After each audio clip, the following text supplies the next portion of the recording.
people want to think about big S strategy versus small S strategy.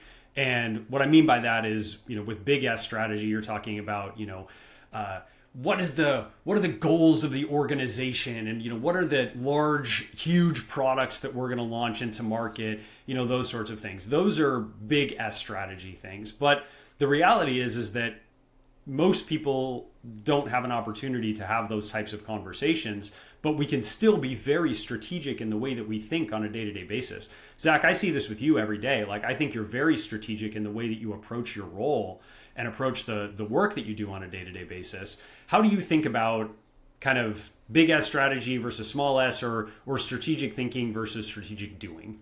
Well, it's funny because like with everything in life, I can't make a decision, right? So I was going to say, like, I'm in the middle, but I think, and Gabe, I think you'll agree with me here, but definitely lean into that strategic doer component.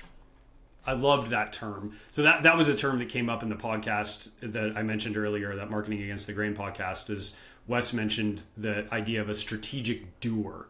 And I thought that was such a cool term because it really got me thinking about, what it is that I do on a day-to-day basis. And I think the thing, I would describe myself as a strategic doer. Like, I am somebody who likes to get my hands dirty. Like, I'm always in a spreadsheet. I was literally just doing that right before we jumped on this podcast, Zach, working on a project for my boss that, is, I would consider strategic, quite strategic, but it's something that somebody still needs to execute.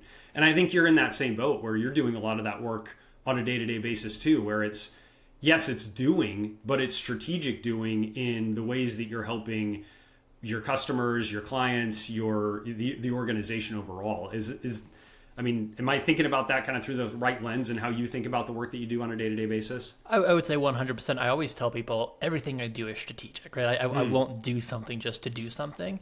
So the strategic doer that we've been talking about, I definitely align quite closely with what we perceive that as. Yeah. I would agree, and I certainly would agree with you based on just me getting to work with you and kind of see.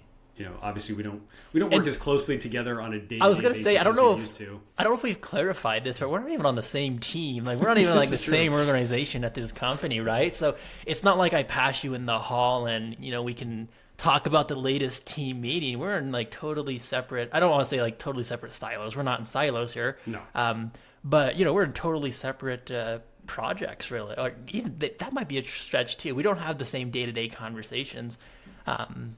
As we used to. Now, we were on the same team. We're driving towards the same goals. Yeah, so we were on the same team for a while, and that's where Zach and I got to know each other. And I was just frankly really impressed and excited to work with him on a day-to-day basis, which is why we wanted to start this whole silly podcast thing.